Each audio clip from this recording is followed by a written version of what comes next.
आपके चरणों में कोटि कोटि प्रणाम। महाराज जी, मन में एक जिज्ञासा रहती है कि जब भगवान कर्मों के हिसाब से सभी मनुष्यों की गति देते हैं और मृत्यु लोक के बाद परिजनों के पीछे छूटे परिवारजनों से कोई संबंध नहीं रह जाता, तो फिर हमको पितृदोष या पितृ आत्माओं द्वारा उत्पन्न होने वाली बाधाओं के बारे में क्यों सजग कराया जाता है? महाराज जी, इस शंका का ये केवल उचित जीवित की समाधान बात कर रहे हो ना? जी। जीवित की बात कर रहे हो। ये हमारी भावना की शुद्धि के लिए है। अब हम जैसे हमारे पिता पधार गए और उनकी हम संपत्ति का उपभोग करते, उन्होंने हमारा पालन पोषण किया, उनका हमसे संबंध नहीं, लेकिन हम तो जीवित होकर उनका संबंध मान रहे हैं ना।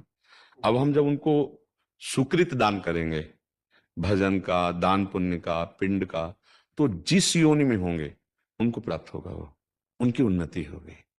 अगर वो किसी कर्म के दंड विभाग में हैं, नरक आदि में, आप यहाँ भजन कर, उनका उत्थान हो जाएगा, उनका मंगल हो जाए। वो आपका संबंध नहीं मान रहे, लेकिन आपका संबंध है, आप जीवित हैं।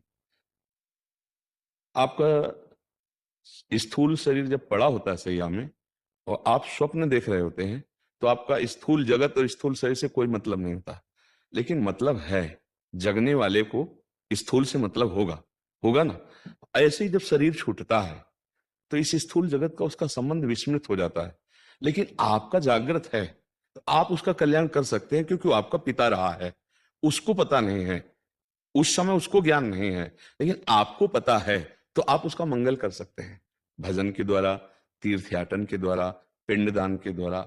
अगर आप नहीं करते हैं तो आपका कर्तव्यहीनता होगी, क्योंकि आपका कर्तव्य बनता है, उन्होंने आपके लिए जो भी किया, अब वो चले गए, उनका कर्तव्य खत्म हो गया आपके प्रति, अब आपका कर्तव्य उनके प्रति है, क्योंकि आपका पिता का संबंध था, अब उनका मंगल होना चाहिए। तो हम अगर पिता की संपत्ति नहीं तो हम संपत्ति कमाएं, उनके लिए दान करें, वो दान उनको समर्पित करें, तो वो जहां भी होंगे उन्नति प्राप्त हो जाएगी, उनको उत्थान हो जाएगा, उनका स्थिति से उत्थान हो जाएगा, मंगल होने। मानो किसी मनुष्य शरीर में गए, अब उनको जो दंड मिलने हैं, उनको जो प्रारब्ध रचना हुई, और आपने भजन बल दे दिया, तो सब रुक जाएगा, उनका जीवन मंगल में हो जाएगा।